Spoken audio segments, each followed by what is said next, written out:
belum 1 tahun ya, mungkin belum beberapa bulan ini. Baru beberapa bulan aja ketika kasus ini mulai muncul.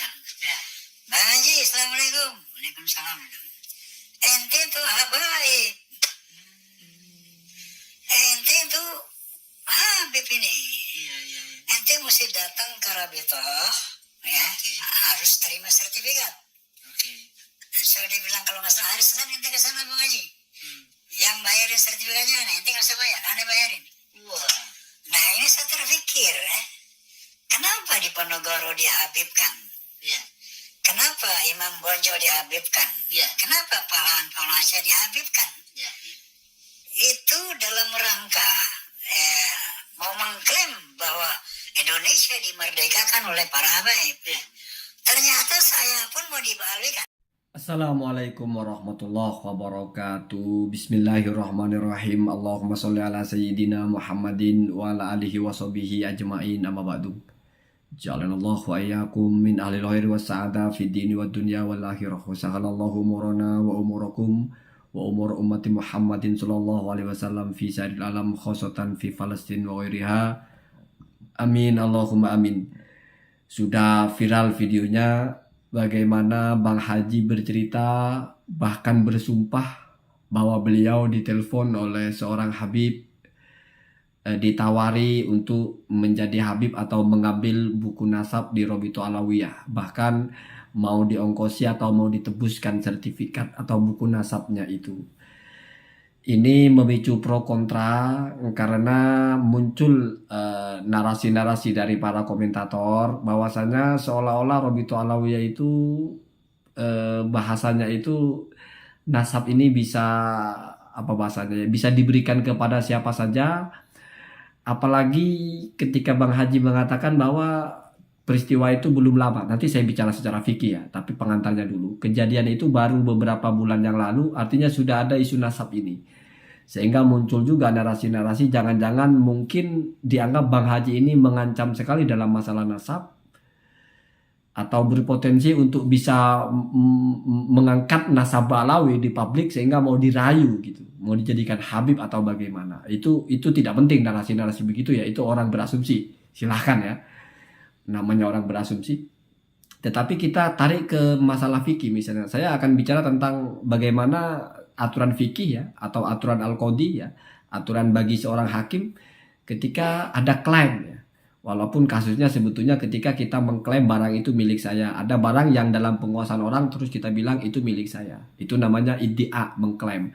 Atau tiba-tiba kita mengatakan kamu punya hutang kepada saya, atau duit saya ada di kamu, itu namanya iddia ya. Atau misalnya itu mobil saya, itu baju saya, itu namanya iddia, mengklaim, mengaku-ngaku bahasanya ya. Maka ada narasi hadis ya dalam berbagai versinya itu yang sangat tegas di sini adalah, saya tidak membacakan hadisnya secara presisi ya, tetapi secara maknawi bahwa yang harus dilakukan oleh yang mengklaim itu bukan bersumpah. Ini penting ya. Jadi kamu kalau ngaku-ngaku itu tidak penting sumpah itu, tapi butuh bukti. Alal mudda'i al bayyinah ya, wal yaminu alal munkiri. Justru yang berlaku sumpahnya itu adalah yang mengingkari itu. Kalau kamu tidak bisa membuktikan. Jadi bagaimana iddia seseorang, klaim seseorang itu bisa lolos diterima, satu harus punya bukti. Atau tidak ada bukti tapi ikrar. Ikrar dari yang diakui. Artinya kamu ngaku itu punya saya. Kamu tidak punya bukti, tapi yang sedang memegang barang itu menerima ucapan itu. Iya, itu punya kamu. Nah, itu namanya bagi dia ikrar, bagi saya iddia. Secara prinsip namanya ikrar itu mesti sesuatu yang alaihi, merugikan dirinya. Kalau iddia menguntungkan dirinya. Maka kalau ikrar tidak butuh bukti, karena ikrar itu sudah ra'sul bayyinah. Jadi kalau pengakuan, makanya kalau ikrar itu bahasanya pengakuan atau mengakui. Kalau iddia ngaku atau mengklaim. Itu mobil saya. Terus yang megang mobil itu bilang, iya itu mobil kamu. Selesai. Saya tidak butuh membuktikan. Dia juga sudah dianggap haknya itu pindah ke saya. Itu namanya ya. Itu namanya tasdiku al-mudda alaih ya, atau ikrar. Dia membenarkan. Kalau misalnya tidak ada keduanya itu ya, maka bagaimana memutuskannya? Ya dilihat yang mudda'a ini. Dia bisa menolak cukup dengan sumpah. Tidak perlu membuktikan. Jadi orang yang dituduh itu tidak perlu membuktikan. Cukup dengan bersumpah. Yang perlu membuktikan itu yang menuduh. Ini penting, Pak. Nah, kalau menuduh terus sumpah-sumpah tapi nggak mau membuktikan, itu masalah secara fikih. Jadi Bang Haji kalau misalnya mau mengatakan ada yang telepon saya nawari ini itu. Ini kan lebih kepada klaim. Tidak perlu sumpah-sumpah Bang Haji. Cukup punya bukti saja. Nanti dikonfrontasi dengan orangnya. Kalau misalnya Bang Haji nggak punya bukti, apakah ini berarti benar? Tetap bukan masalah benar karena sumpahnya. Nggak ada urusan di sini. Kita lihat siapa Habibnya. Apakah dia ikrar, apakah dia tasdik membenarkan. Misalnya Bang Haji ditelepon oleh Habib yang bernama Maman bin Mimin bin siapa. Terus Maman bin Miminnya ditanya, apakah kamu nelpon? Ini posisi Bang Haji tidak punya bukti. Maka Maman Miminnya ini ditanya, apa benar nelpon? Kalau dia nolak, gagal. Ya, gagal karena tidak punya bukti. Jadi untuk bisa diterima, jalur bukti tidak ada. Jalur tasdik, ikrar dari yang dituduh atau yang sumbernya, mudda'a yang diklaim, tidak ada. Gagal sudah. Tambah-tambah kalau dia bersumpah. Bersumpah saya wallah tidak menelpon. Jadi sumpah dalam klaim itu yang berlaku itu adalah sumpahnya yang diklaim itu, bukan yang mengklaim yang sumpah-sumpah. Ya kalau dalam kasus ini saya bicara yang sederhana saja ya. Kamu mungkin bisa berpolemik, mencari kaul dan bermacam-macam. Ini standar saja. Bahwasanya prinsipnya itu, bayyinah itu adalah bukti yang kuat. Sementara sumpah itu bukti yang lemah. Maka posisi yang mengklaim dia posisinya lemah. Posisi orang mengklaim itu kalau kamu baca fikih ini lemah. Maka dia butuh bukti yang kuat yaitu bayyinah. Sementara posisi yang mengingkari dia kuat. Maka dia cuma butuh bukti yang lemah yaitu sumpah. Jadi sumpah itu lemah sekali. Lemah sekali ya. Yang paling kuat itu adalah bukti. Percuma sumpah-sumpah kalau tidak punya bukti. Apalagi yang diklaimkan juga tidak mengakui, yang gugur ya. Dia bersumpah-sumpah bahkan misalnya, saya tidak ditelepon demi Allah, saya tidak ditelepon.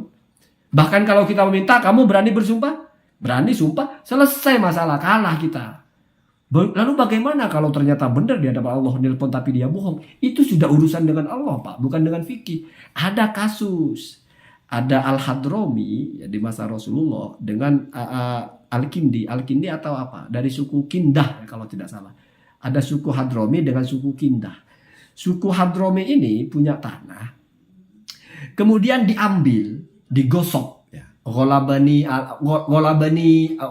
alaihi ardi kalau tidak salah begitu ya hadisnya ya. Ini cerita di zaman Rasulullah. Jadi seorang Hadrami itu punya tanah terus digosok, dikuasai oleh orang. Lalu posisinya di sini karena si yang punya tanah ini adalah mau mengatakan itu tanah yang dikuasai dia itu punya saya. Berarti ini mudda'i sebetulnya. Posisi yang lemah. Sementara posisi yang kuat dia yang menguasai tanah itu. Maka ditanya oleh Rasul, kamu punya bukti? Ya nggak punya ya Rasul.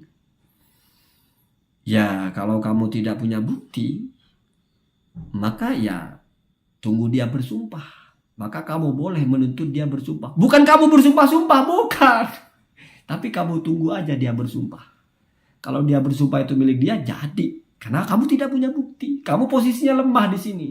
Kamu harus punya hujah yang kuat. Yaitu bayyinah, bukti. Kalau kamu tidak punya itu, ya berarti dia posisinya kuat. Cukup dia bersumpah, selesai. Orang ini protes. Tapi dia itu orang jahat ya Rasul. Dia tidak akan peduli bersumpah dusta. Ya tetap nggak ada masalah, itu urusan dia dengan Tuhan ya. Gitu ya, kira-kira begitu ya. Saya tidak terlalu serius juga masalah ini. Kenapa? Karena mau ditarik kepada klaim. Orang kata Bang Haji nggak boleh ditanya siapa orangnya ya. Jadi kita mengklaim sesuatu yang diklaim pun kita tidak tahu siapa. Kalau misalnya dua pihak jelas kan enak ya. Ini tidak bisa menyajukan bukti yang mengklaim dan ini bersumpah, selesai. Kalau ini sumpah-sumpah nggak guna ya. Itu namanya faham fikih. Begitu saja ya. Allahumma dina tasabil. Assalamualaikum warahmatullahi wabarakatuh.